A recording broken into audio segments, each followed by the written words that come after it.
Hello and welcome to Slate Money, your guide to the business and finance news of the week. I'm Felix Salmon of Axios with Emily Peck of Axios. Hello, hello. With Elizabeth Spiers of all manner of places, including the New York Times. Hello. And we are going to talk about Rupert Murdoch this week, who is up to shenanigans with his stake in Fox Corp and News Corp and is trying to give lots of voting power to his son Lachlan, and his various other kids are upset about this. We are going to talk about Andrew Left, who is a famous short seller, now retired, to Boca, who has suddenly been charged with 19 counts of fraud and market manipulation. We are going to talk about Southwest Airlines, which is totally changing up its business model. We are going to have a Slate Plus segment about universal cash transfers. And we are going to otherwise just sit back and watch the Olympics because it is now Olympics time. And I need to plug next week's show this week. We are going to have Henry Grabar of Slate live from Paris. And we are going to talk to him all about the architecture of Paris and what is going on in Paris and the street closures and the red zone and the gray zone and the QR codes and the scaffolding and the opening ceremonies. So that's something to look forward to next week. But for now, we have plenty of juicy stuff coming up on Slate Money.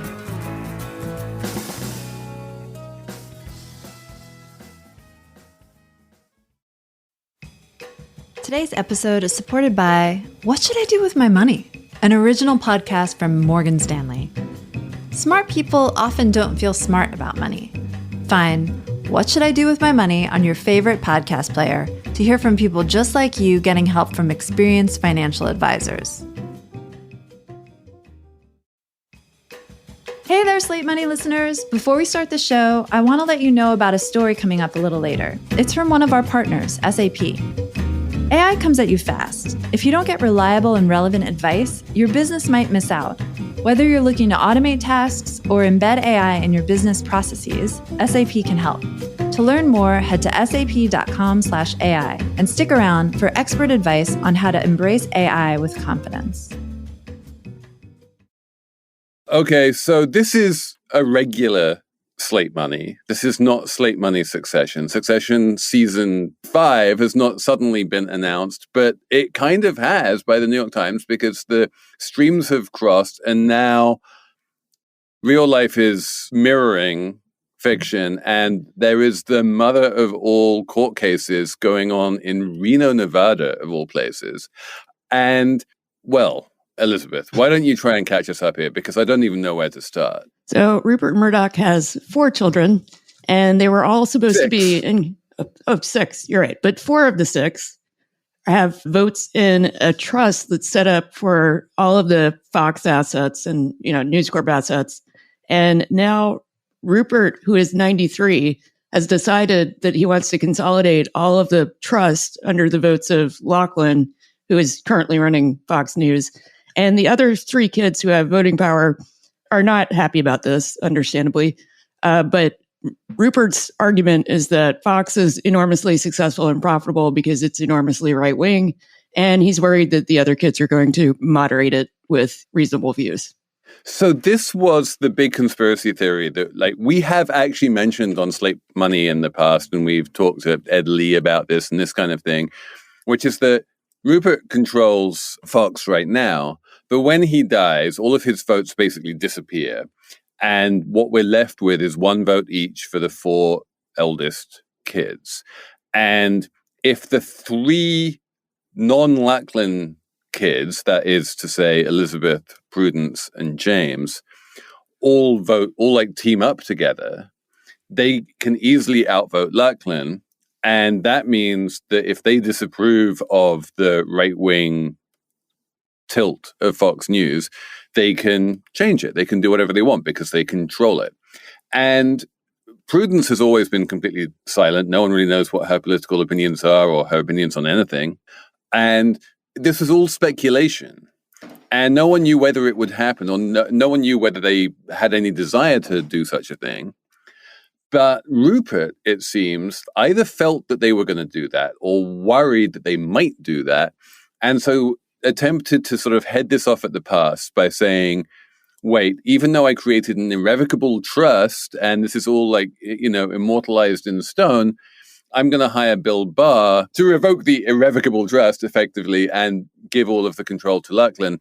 And the greatest surprise of my life was when Emily was talking to me and just said, yeah, I think that's about right. I think I totally understand where Rupert's coming from here. Do you want me to explain? Yeah, explain. Okay. So the irrevocable trust is something that was created when Rupert divorced the mother of these 4 children. Three of them anyway. 3 children, James, Elizabeth, and Prudence, right? No, James, Elizabeth, and Lachlan. Prudence is from his first wife. His second wife, Anna, had 3 kids, James, Elizabeth, and Lachlan. And then when Rupert divorced Anna, basically Anna made sure that her 3 kids had ironclad control of Rupert's assets when Rupert died.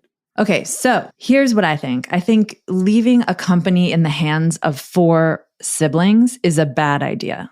I think it was not a good idea to give control of a company to 4 different people. I think you need a decider, one person, not 4 people. Maybe on a board of directors, it makes sense to have multiple people being deciders. And absolutely, that's how corporate America runs, on boards of directors with multiple people making decisions. Those people typically are not feuding siblings. I'm going to just go and say spoiled brats. These kids have each at least $2 billion each from the sale of Fox, the movie studio, and all of this to Disney, the Fox Disney sale. These kids are rolling in the dough, as they say. They don't need more. They don't need to be running this company. No one's like, Prudence Murdoch must make the decisions for Fox News. I'm sure she's a very smart woman. I'm sure they're all very smart people, but like, they don't need to be running this. I envision they get a hold of it. They create, just as in Succession, they create the 100. What is it? The Atlantic meets the Economist the New Yorker. Meets the Substack meets, yeah. No, I think, look, I don't agree, obviously, with Fox News's policies. I don't think it's controversial of me to say, although maybe it is. I mean, they have been found to be illegal and they had to pay $760 million to Dominion voting systems. Sure, all of that. But like, I think Rupert Murdoch is right in that the value of Fox News derives from its particular conservative bent and conservative audience. And if the other 3 do want to dilute that or fight about that or create the 100, that isn't a good idea. That's not good for the business. Let's stop and unpack about this a minute. And let me also just backtrack a minute. It was not found to be illegal. They settled out of court. So there was no actual determination of criminality. First of all, I've just got to say that like the first thing you said when you're like, there has to be one decider sounds so Kendall. That's such a Kendall thing to say. You don't have multiple CEOs typically of companies. I'm not saying you're wrong. I'm just saying it's a Kendall thing to say. Okay. Well, also historically, though, James ran part of the empire. They have split up power before, so it wouldn't be unprecedented for each of them to sort of carve out part of the company. There are ways that you could organize it, but the idea was never, as far as I know, that the kids would necessarily all share executive functions. The question was only, who controlled the voting shares. And to be clear about this, all of this is just standard media weirdness where media companies, not uniquely, I mean, like Facebook has this structure and a few others, but it's mostly media companies have this dual class voting system where people with a minority of the shares still control the company. And that's very much what's happening at Fox Corp and News Corp. The Murdochs don't own most of the company, but they do control the company because they have super voting shares where each share gets like 10 votes or 100 votes or whatever it is. And so the question is just like, how are those shares distributed? And Rupert has decided that what he actually wants is for most of the votes, if not the ownership, to go to Lachlan. And then the big question arises, which is really the thing that is being litigated in Reno right now. What are his motivations for doing that? Motivation A is his ostensible motivation, which is what he's been saying in the court documents, which is what Emily was saying, which is Fox makes money only because it is right-wing. It is important for Fox to continue to make money. If these other three children manage to control it, they could prevent it from being right-wing. That is a threat to its money-making potential, and therefore to head off that threat, we need to remove the votes from those three kids. Versus Rupert just basically saying, Lachlan, you are my chosen heir, and I want you to control the company in violation of the agreement that I made with my second wife when we divorced. Is it versus? It's both things. He wants Lachlan to control the company, and he doesn't want the chaos of the three liberal kids messing that up. It's not obvious how liberal these kids are. Like, we know that James's wife has environmentalist tendencies, but Prudence, no one knows what her politics are. Elizabeth, no one has really ever considered to be particularly liberal. James has come out and said that he disagrees with some of the politics of some of the Murdoch press, but yeah, I mean, like, let's not overstate the sort of liberal nature of the three. And then the other thing we should also mention is there are two other kids, Chloe and Grace, which is the kids that Rupert had with Wendy Dang.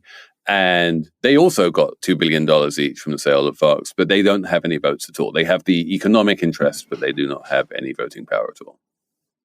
Yeah, I think it's a little bit Rupert's claim that the kids are going to moderate Fox. It's like, what does moderate mean in this context when Fox has gone so far right and only one of the kids cost the company $787 million because they were willing to not just, espouse conservative views, but publish and broadcast lies? It was done under Rupert, really. I think it's Lachlan was there, but really I trace that. I see that as being a Rupert / Roger Ailes thing rather than the Lachlan thing. That said, I do think that Lachlan is to the right of Rupert politically. Rupert has always been opportunistic in terms of his political allegiances.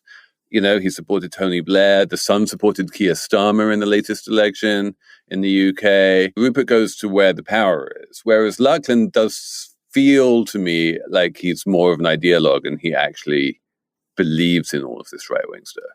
Just enough with the no more Murdochs have it. Just give it to someone who knows what they're doing. Didn't we learn from watching Succession that give it to Tom Wamskins?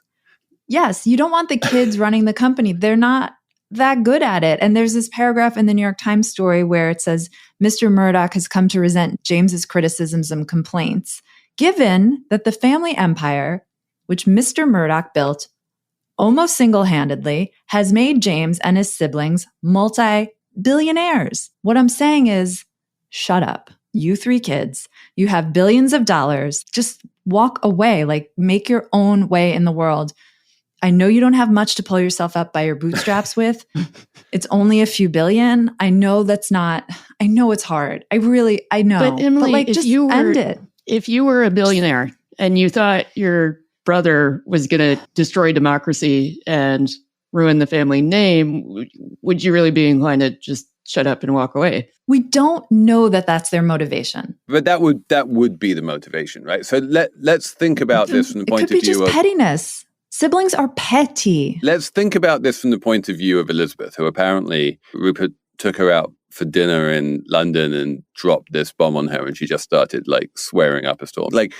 The reason why she got so angry and the reason she started shouting at her dad and was so upset about him dropping this on her is that what he's saying is that he doesn't trust her. He is violating the terms of his agreement, and that if she feels that the best thing that she can do for financial or non-financial reasons is to move Fox News further to the center and make it more reliable and less of a dangerous media outlet, that's precisely what is in the agreement. And that optionality is worth something to her.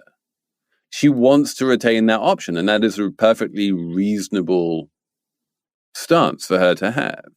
Sure, she can have her stance, and perhaps it's reasonable, but you have to wonder when we're talking about family dynamics, if something less noble is happening here, which is your dad just told you he's taking your name off this cool thing that all of you were getting fair and square, all the siblings. And we know that siblings care about like fair and square, like from the time they can ask for the same amount of pizza or soda as their brother or sister. I think we're like not really weighing the actual truth of this, which is just, and I'm speculating, obviously. Family dynamics are messed up. Siblings are very competitive with each other. When siblings get cut out of something and they see one sibling getting more attention or love from the daddy, they mad. They big mad. They're going to sue. I don't know. I just, you even just said, Felix, like we know James has like these progressive views and has criticized Fox, but we know less about the other two. This could just be, it's Family Feud. Well, also, but just to make a counter argument, but if they genuinely believe that this incredible push to the right, it makes the company less valuable.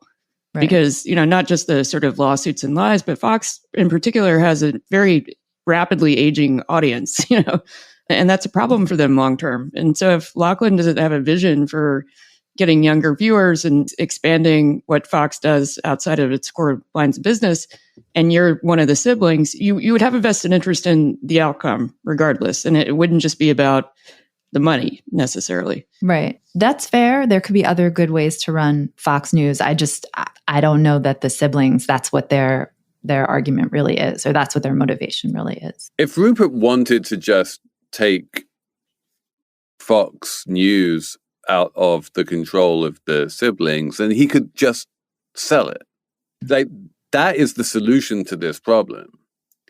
He can sell Fox News. There's plenty of entities that would be interested in buying it for some amount of money, and then problem solved. If he wanted to dissolve the two-tier share structure and stop the Murdoch family from controlling the company, he could do that tomorrow. He can convert all of his A shares to B shares. Boom. Suddenly it becomes just a normal public company with a board of directors and no one having control. There's lots of ways he can do this without raising one of his kids above the others in violation of the divorce agreement with Anna. But he wants to secure his legacy, right? That's the whole thing that's happening. He's 94 years old. He wants to make sure he lives forever. Since he can't actually live forever, he wants to make sure his company lives forever. So he wants to give it to like his best son, right?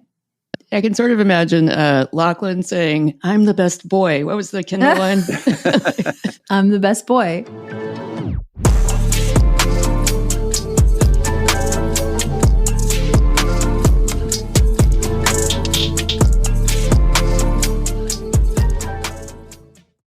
Slate Money is sponsored this week by Progressive. If you are driving your car right now, if you're doing laundry right now, that's normal. Podcasts are the kind of thing that bundle well with other activities.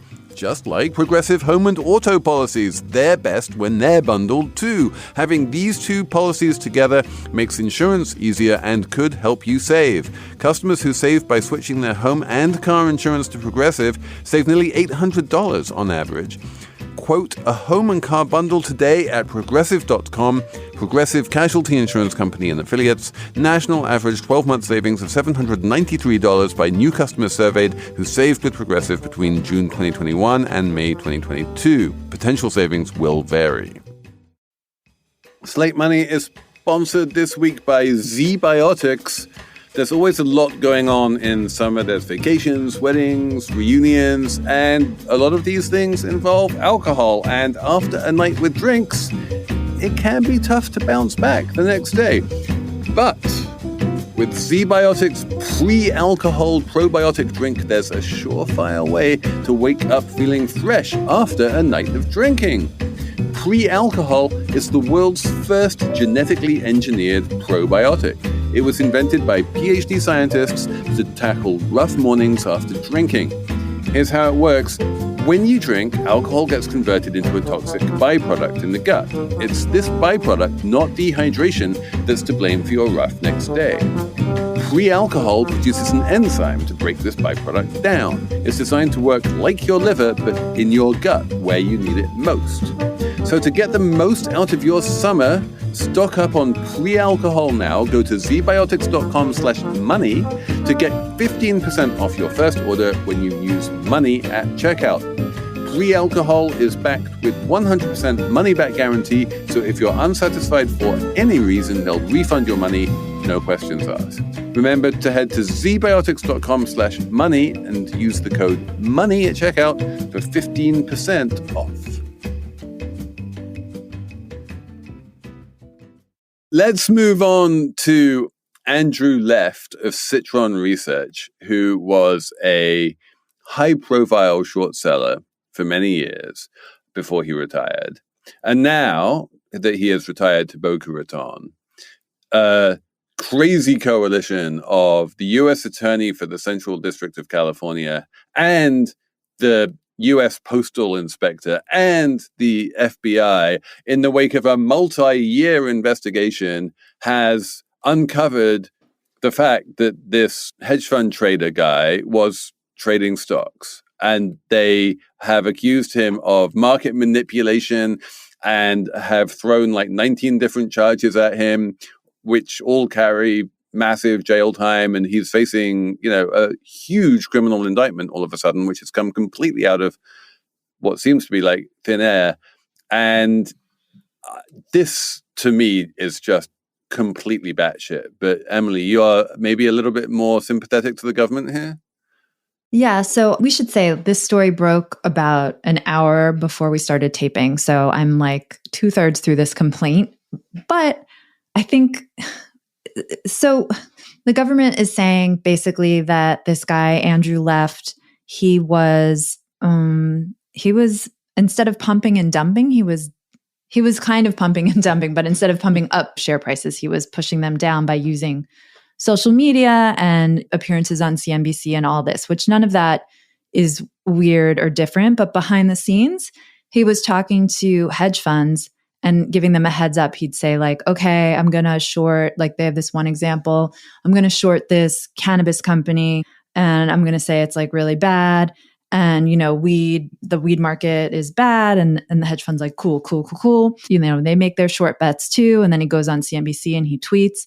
And then the stock price goes down, and then the hedge fund makes money and kicks back to this guy. And I don't think that sounds right. The thing that sort of people think that shorts do, if they really don't like shorts, is that they're manipulating the market or just by virtue of shorting the stock. And I think he had enough influence that a tweet from him or a CNBC appearance would move the stock up or down. But that wasn't really the problem. The problem is that he would misrepresent his own positions to potential investors. And he would also set these price targets. They're like way too high or way too low in a way that I guess the government has decided isn't just a mistake. It's fraudulence and it's, intentional deception. Right. So like a few different things here. Number one, on the price targets, like the government seems to be saying, and this just seems to be on its face, completely batshit.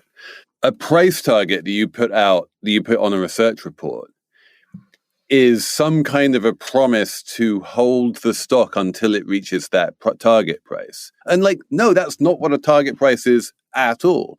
If you put a research report out saying, I think that the fundamental value of Tesla is $100 a share, that doesn't mean that you're going to hold Tesla until it reaches $100 a share. What it means is that you are putting your investment thesis out there.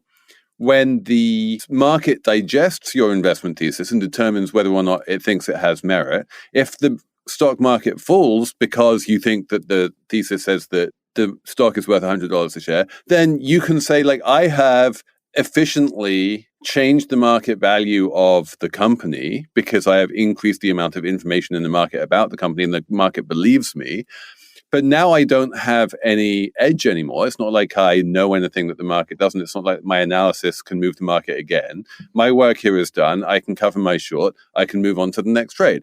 This is what he was doing over and over again. And this idea that the price target is a promise to hold your short position for a long period of time, it's just it's not. It never has been, and that's not what a price target is. And then the other thing I just need to mention is that Elizabeth is absolutely right, that the irony of this case against Andrew Left is that it's kind of the opposite of what we saw with Bill Hwang at Archegos, right? Where Bill Hwang was accused of manipulating the market by buying huge amounts of stock and moving the price up by force of his buying.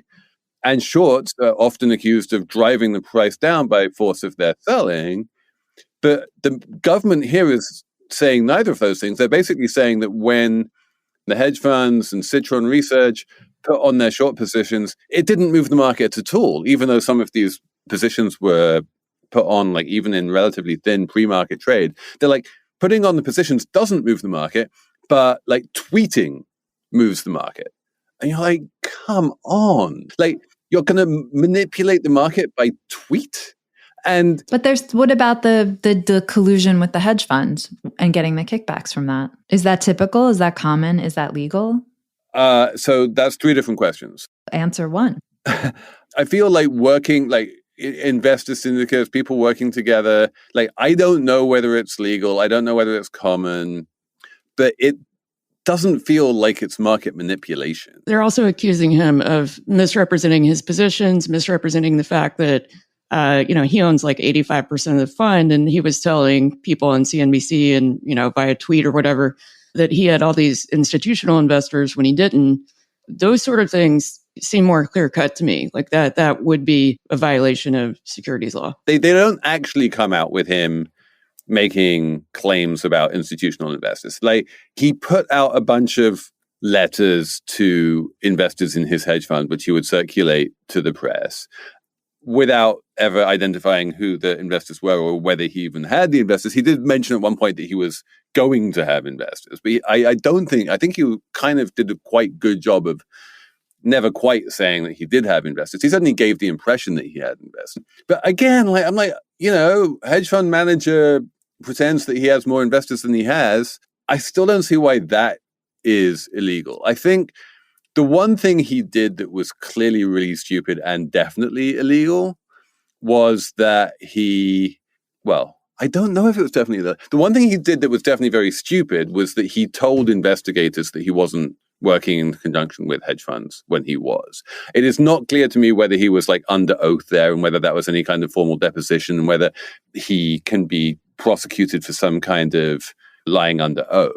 I mean, they are charging him with one count of lying to federal investigators. Yeah, I feel like the one thing he did, which was really stupid, was the same thing that Martha Stewart did, which was like try and deny what she was doing when asked about that by the FBI, and then she got jailed for the lie rather than for the actual activity. I feel like the right thing for him to do would have been just to like hire a good lawyer and say absolutely nothing rather than to deny everything. So that was dumb. But I feel like throwing 19 counts of market manipulation and fraud at him on the basis of you lied to us when we asked you about this is kind of overkill. I was reading another Bloomberg piece, and this activist short sellers are coming up for more criticism now because they're so much more powerful than they even used to be. I guess everyone's always hated short sellers, right? Because they're like, they come out and they say like bad things about stocks and bum everyone out. And no one wants that. But they used to have to do it with like reports that only some people would even read. But now they have Twitter, social media, they have CNBC, they have platforms. You could really just be manipulating the market and making stuff up. I mean, a tweet and saying a company is a fraud or something with no evidence, like I can see why federal authorities would be kind of like juiced up about this because it doesn't smell good, But like no one ever does this to Cathie Wood, If Cathie Wood comes out on CNBC and says, I think Tesla's worth $3 million a share and is going to have, be greater than the GDP of the United States. Mm-hmm. And, and if Tesla shares go up when she goes on CNBC to say that, like no one ever complains. No one ever says that's market manipulation. There is a dual standard here that people get much more exercised about people saying that stocks are going down than they do about people saying that stocks are going up. Yeah. Also, shorts play an important role in the market. People who are not making up price targets and lying to people about what they think is happening often, uncover real stories of fraud. That's sort of what happened with Wirecard. and Enron. Right. But like, also just to be clear, like all price targets are made up. Like price targets are not important things. Price targets are all part of the theater of Wall Street and investment research, right? It's like, I feel like picking on this individual short seller of like, how dare you have a price target if you're not going to hold it until it reaches that price? Like that's every single sell side research report is basically has a price target, which like these people are traders. They trade in and out. That is their job. It is not their job to be a buy and hold investor. And I feel that this should not be criminalized. The other thing that's going on, so there's the whole element of like, it's easier to manipulate the market now because you have Twitter and other platforms where you could just make stuff up and trade off that. And but can I just like before we move on from that one, because it's worth just unpacking that a little bit. It's not before we move on from that one, because it's worth just unpacking that a little bit. It's not okay. There are 8 million. There are more than that. There are hundreds of millions of people on Twitter, right? It is very easy for anyone to go out on Twitter and say any number of things about any stock, and people do every second of every day. There's huge amounts of noise on Twitter. The idea that anyone can just put a position on a stock, tweet something, move the stock, cover their position, make a profit. No, that's not easy. It is not, and right. It's not easier now than it used to be. And one of the things that really annoys me is like clearly what happened when Andrew Left retired was that he, like every other short seller in the world, kind of got run over by this massive bull market, and it became impossible for him to make money. And shorts have had a really terrible time. The idea that this is a golden era of being able to be a short is complete bullshit. This is a terrible time to be a short. The stock market is going up and to the right. You do not want to try and short stocks into a massive bull market. You will get run over. And he famously lost an absolute fortune on GameStop. And what the government is doing here is they're cherry picking a few of the times that he went out on Twitter and the stock moved in the direction that he wanted it to and he made money. And they haven't mentioned any of the probably more times that he went out on Twitter and the stock moved in the opposite direction and he lost money. Like, this is the game. Sometimes he wins, sometimes he loses. It's not clear that he actually made money overall, but they're cherry picking. Yeah, I don't know that it's really about him setting a price target and then holding, or closing out his position early. I think it's partly the price targets are based on some kind of analysis, and he's misrepresenting some of the assumptions that go into the analysis. And his research reports, he put out perfectly good research. I mean, look, all research reports are kind of bullshit on some level, but like one of the reasons he moved the market was these research reports were put out by Citron Research, were colorful, compelling, readable things that people respected. Right. And the price targets like made sense in the context of that research report. And the government is kind of saying, well, you're over-regging the report in order to make the price move as much as you can in order to make money. Well, yeah, but that doesn't seem particularly villainous to me. And as I say, you could easily make the same criticism of any number of people on the long side who never get prosecuted. I think it's too soon to say completely that the government's case here is just bullshit, because we don't fully understand what's going on with the hedge funds and the deals with the hedge funds and I'm calling them kickbacks, but and the payments from the hedge funds. And the other thing I would say, there are more platforms for short sellers now to take advantage of to get their message out. And I believe, and Felix, you can correct me if I'm wrong, there are more active retail traders now that are on Twitter looking for this kind of information that sort of plays into it. And in the complaint, they talk about with that cannabis stock, for example, Left was like, there's a lot of retail in this. It's going to be easier.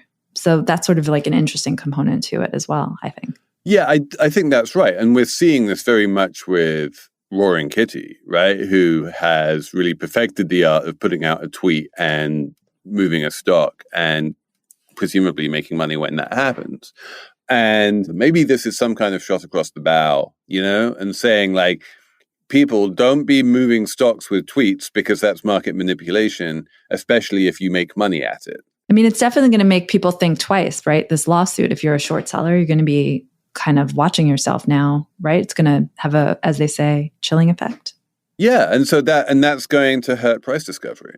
Well, the implication is that if you somehow create a meme stock, you're doing something wrong and potentially illegal, right? Yeah, like by the standards of this lawsuit, if I go on Reddit and Twitter and turn some stock into a meme stock and trade that meme stock while I'm doing that and make money, and you can draw some kind of a causal line from like my actions on social media to the stock going up to me making money, then that is ipso facto market manipulation, and I should go to jail.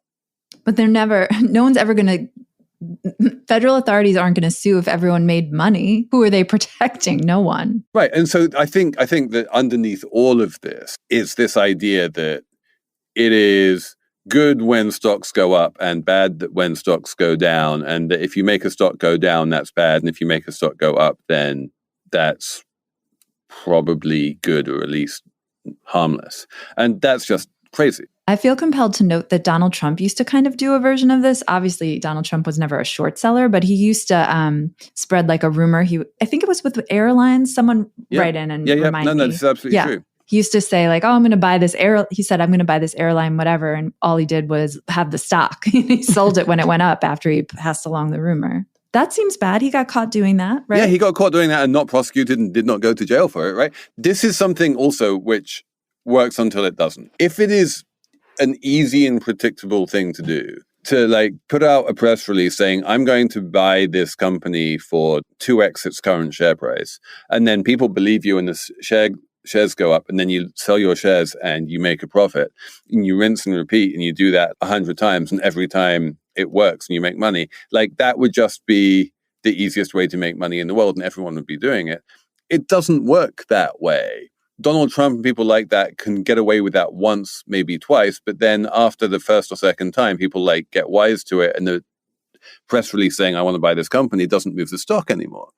If Citron was actually able to move the market, then that's because people really did believe him, and they rated his research reports, and they thought that he was saying something that made sense, and they respected him. You know, this idea that he could just wade into the market and make up a short thesis and put a low price target on the stock, and that was just something that he could repeatedly do, that just violates how the markets work. The fact is, I think, that his ability to move the markets is greatly overstated in this complaint, and that almost certainly the vast majority of his tweets didn't move the market. And that's the thing that I think I get annoyed by the most in this complaint, is that they just don't put the ones that worked in context of the ones that didn't work, and they ascribe all of the moves in these stocks where he made money to his tweets or to his media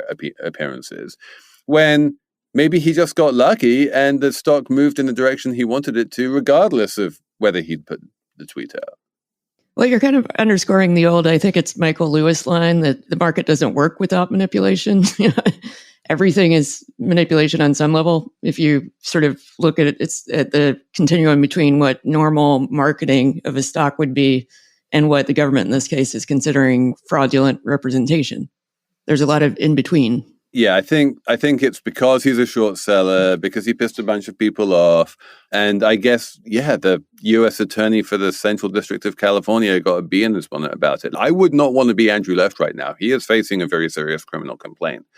And he's going to be facing a jury of perfectly normal people in Los Angeles. And who knows what that jury is going to come out and say. I think that he's going to wind up having to spend a huge amount of money on defense lawyers, and there's a decent chance he'll get acquitted, but there's also a decent chance he'll get convicted. And I just think to bring the full weight and power of 3 different government agencies to come crashing down on this retired hedge fund manager who's not even in the market anymore seems excessive to me.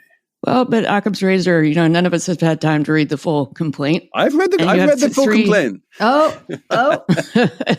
Speed reader Felix has read the full complaint. Emily and I didn't have time to get through it, but these 3 agencies don't normally play well together. So it seems like if all 3 of them are convinced that there's a case there, there's probably something there, right? I think there is. I do think there is something there. And there is a part of me that wants to say that if what Martha Stewart was convicted of was worthy of jail time, then probably Andrew Left, given what he reportedly said to investigators, is as guilty as Martha Stewart. Well, maybe things will turn out just as well for him as they did for Martha Stewart. And he too will be on the cover of the Sports Illustrated swimsuit edition in some future world.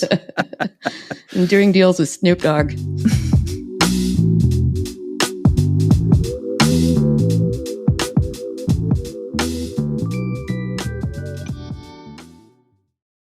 Have you heard about Doublenomics? It's okay if you haven't. It's extremely niche and practiced by Discover. Here's an example. Discover automatically doubles the cashback earned on your credit card at the end of your first year with cashback match. That means with Discover, you could turn $150 cashback to $300. It pays to Discover. See terms at discover.com/credit card. Today's episode is supported by What Should I Do With My Money? An original podcast from Morgan Stanley. Smart people often don't feel smart about money. Find What Should I Do With My Money on your favorite podcast player to hear from people just like you getting help from experienced financial advisors. This podcast is brought to you by Slate Studios and SAP. AI is moving so fast. If you don't get reliable and relevant advice, your business might miss out. Welcome to Dear Artie, an advice column from SAP, where we tackle the tricky questions at the intersection of AI and business. Here's our expert, the technology futurist, Ian Kahn. Hi, I'm excited to dive into today's question. Dear Artie, the supply chain has been a friend and foe to my company. Can AI make us more resilient? Signed, Supply Chained to Uncertainty. Hey Supply, here's how AI in the supply chain can help. AI can massively automate data analytics and understand the movement of your goods. AI can point out weak links, market demand trends, optimal logistics, and other important aspects that impact the top and bottom lines for the business. Take the example of a large grocery chain that has hundreds of vendors spread through the country. In some cases, you may need to reroute shipments to other stores, such as in the case of fresh produce, a good that can go bad very fast. Managing such a supply chain is heavily dependent on the data provided, and AI can help optimize this information so that your supply chain works at its optimal levels. Embrace AI with confidence. Head to sap.com/AI to learn more. I want to ask, when Andrew Left has to fly from Boca Raton to Los Angeles to appear in court, and he decides to go via Southwest Airlines, I don't even know if that's possible. Does he pay a premium to get into that first boarding group so that he can snag that coveted aisle seat near the front of the plane? Because if so, he's going to have to change his ways. And instead, he's going to have to pay a premium to pick out a coveted seat that he wants to sit in, because Southwest Airlines is moving to a system of, instead of paying a premium to board early, you're now going to pay a premium to just actually pick a specific seat. And a lot of people seem to think that this is a really big deal. Emily, explain to me why this is a big deal. Southwest Airlines, on which I've never flown, so I don't know why you picked me to talk about it. They announced this week, because their business is doing really badly, they announced some changes, and the big changes, instead of being this apparently democratic airline that lets people pick where they sit. And I've been reflecting on that word democratic, because in our prep call, someone said they were the last great democracy. That just sounds like a free-for-all for me, and very stressful, where you have to pick your own seat. So they are switching from this because they're the only ones who do it, and people don't like it. They found in their research, when they asked people, they said, no, we'd rather just know where we're sitting, which of course you want to know where you're sitting. So that's what they'll be doing. And really, it's a way for them to raise prices, because now they can have more premium seating and charge people more money depending on where they sit. And it's not clear exactly when that is changing yet. We'll have more details soon, apparently. Well, one of the reasons why they didn't have assigned seating is because they were pretty convinced that having the free-for-all system made it much quicker for people to board the plane. So they're going to lose some money in terms of the plane having to sit there for longer and slower turnarounds and that kind of stuff. But yeah, I think we've seen this with Ryanair. They came out with earnings recently. We've seen this with Southwest. Their share price is like super depressed. The low-cost airlines are finding it harder to make money these days, and the high-cost airlines are making lots of money on charging people to pick out seats and to have extra legroom. And Southwest is like, well, obviously that's the way to make money, and because we live in a capitalist society, we just need to follow the model that works. Yeah, I've flown Southwest before. It's not as chaos as it sounds to do that, because they give you boarding numbers. And then you get in line, and based on your number, that determines how much choice you have when you get on the... How do you get a better number? I think it's just randomly assigned when you buy a ticket. God. No, it's definitely not random. There's a whole thing about how to get a low number and get on there first. And I think you can effectively buy yourself a low number if you want one, if you want to. Right there. So it's a corrupt democracy. It's a corrupt democracy, yeah. Yeah. And I was reading also, like, airlines, I guess Southwest was more like, it's not as discount as, what's the one with the plastic seats that everyone hates? Spirit. Yeah. It's not like a Spirit. It's not like bottom of the barrel cheapo airline. It's kind of like a bit more middle of the road or middle of the sky. But now there is no like middle in airline world. You either have to be like dirt cheap, or you just might as well go fully expensive. The inequality in the air, which has always been, is now intensifying. I think you're right. I think the money in the air is moving up market. And this explains why the business section of airliners is only ever getting bigger. And one of the super interesting post-pandemic trends that we've mentioned on the show in the past is that even with the decline in business travel, the demand for business class seats has gone up, because a huge number of normal human beings just spending their own money are now flying business who never used to. And of course, business class is just insanely profitable. So there used to be a world where offering very cheap fares was a great way to make money. And now we live in a world where offering extremely expensive fares is a better way to make money. I mean, there's a market for that. You might as well go for it, right? It's easier to charge a lot of money if you have a big market and people want to spend a lot of money. So I'm with Rupert, obviously, from the other segment. Take advantage of the strong economy and charge people through the nose for extra legroom.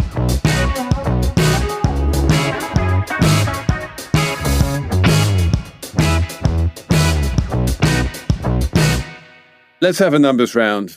Elizabeth, do you have a number? I do. It's 65 billion.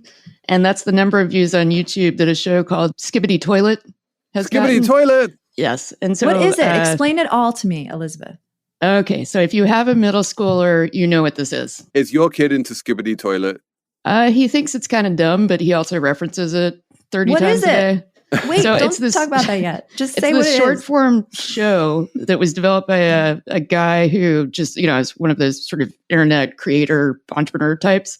And the premise of the show is that there are bad guys and there are good guys. Mm-hmm. And the bad guys are toilets that have human heads. And the good guys are humans that have either CCTVs for heads, speakers for heads, or televisions for heads. And they're in a battle to save or destroy humanity. Got it. Toilets versus TVs. Yes. So the creator of the show is now in a partnership with Michael Bay to make a movie about Skibbity Toilet. And unusually for Hollywood, they've decided that they're not going to go after creators on YouTube who make their own kind of fan versions of it. They're not going to protect the IP the way that they normally would, because they sort of understand that that's how this thing got popular in the first place, and they don't want to kill it. Brilliant. What was the last film Michael Bay made? I haven't heard. He's been making a lot of movies. We haven't heard from him in a while. He has? I think he has. I guess they haven't been doing very well. I think they have. They just haven't been hitting your radar. Hang on, I'm going to look this up. Is Skibbity Toilet the name of a villain, or it's... I think Skibbity is just a made-up name, and so the bad guys are Skibbity Toilets. Okay. But now Skibbity is also shorthand for something that's a little bit cringe. Oh, okay. Thank you so much for explaining this culture to me. I keep seeing it like in the side of what I'm seeing on the internet, but I was like, Also, Ohio is slang for something that's cringe. So Skibbity Ohio is kind of redundant, but that's something I've heard the middle schoolers say a lot when they don't like something.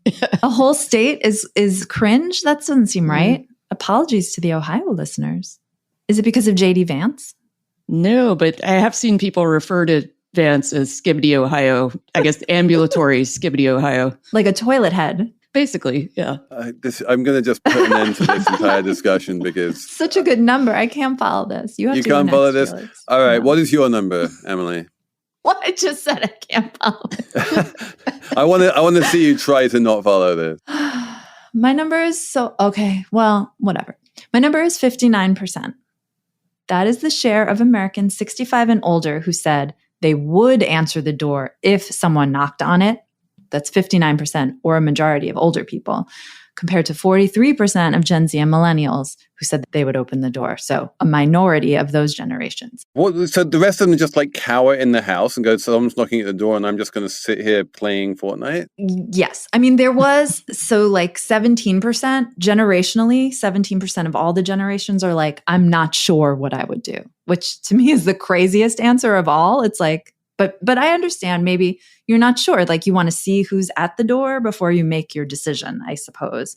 But the general thing is that the older people more likely to open the door, and the kids these days are more afraid of strangers and don't want to open their door, and they cringe inside. And if you've ever heard, Sebastian Maniscalco has a whole bit about this, how when he was young, his family would always have like an Entenmann's cake in the kitchen in case company came. And if company came, they'd be like, hello, it's so great to have you here. Would you like some of the Entenmann's cake? But now the new generation, if someone comes to the door, they hide like behind the couch and wait for them to leave. What does this mean for canvassing in the 2024 presidential election? Great. Yes, I was so skibbity flustered. I forgot I was going to try and tie this back to like economics, which is that it's become really hard for pollsters now to do their job of polling because people don't answer the phone, they don't answer the door. This is maybe why every time there's a presidential election and it doesn't go the way the pollsters said, that's maybe why. And it's also causing problems at the Labor Department when they do their surveying for, say, the jobs report and things like that. There's just fewer people are picking up the phone, answering the door, all of that. Well, this is a sort of dark fact, but a lot of the political people that I work with say that canvassing is more of a problem in a lot of states because of stand your ground laws. Oh my God. Dangerous. What percentage of the boomers were like, if someone knocked on my door, I would just stand on the other side of the door with a shotgun and unload both barrels because that's my private property, goddammit. I mean, it's not zero. My number is 51%. And 51% is the percentage of all Tottenham Hotspur fans who live in Korea.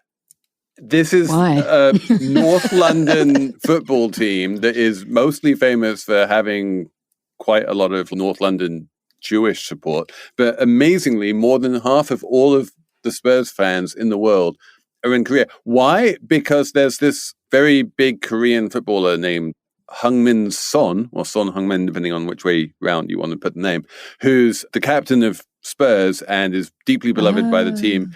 And he's Korean, and this has helped foster a huge amount of support for the team in Korea. And then they hired another Korean called Young-pyo Lee, and now they have a new one. They're spending 4 million euros to get this 18-year-old Korean footballer called Min-hyuk Yang.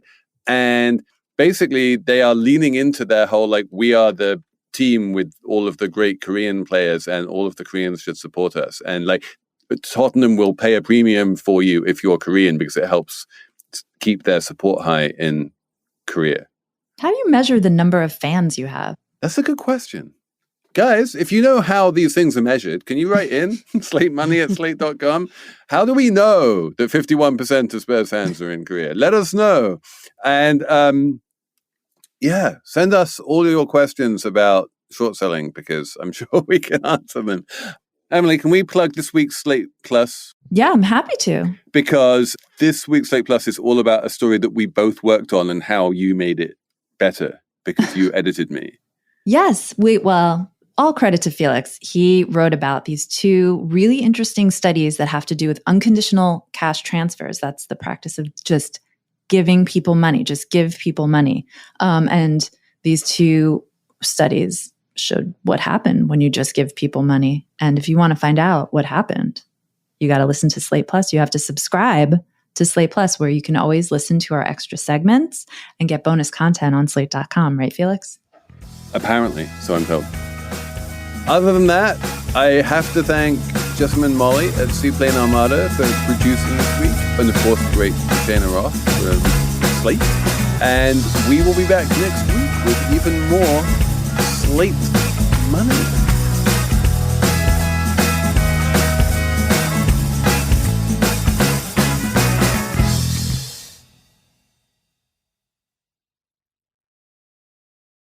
Have you heard about Doublenomics? It's okay if you haven't. It's extremely niche and practiced by Discover. Here's an example. Discover automatically doubles the cashback earned on your credit card at the end of your first year with Cashback Match. That means with Discover, you could turn $150 cashback to $300. It pays to Discover. See terms at discover.com/credit card. People are driven by the search for better. But when it comes to hiring, the best way to search for a candidate isn't to search at all. Don't search, match with Indeed. The hiring process can be slow and overwhelming. Simplify hiring with Indeed. Indeed is your matching and hiring platform. With over 350 million global monthly visitors according to Indeed data, and a matching engine that helps you find quality candidates fast. Ditch the busy work. Use Indeed for scheduling, screening, and messaging so you can connect with candidates faster. Join more than 3.5 million businesses worldwide that use Indeed to hire great talent fast. Listeners of this show will get a $75 sponsored job credit to get your jobs more visibility at Indeed.com/PODKATZ13. That's Indeed.com/PODKATZ13. Terms and conditions apply.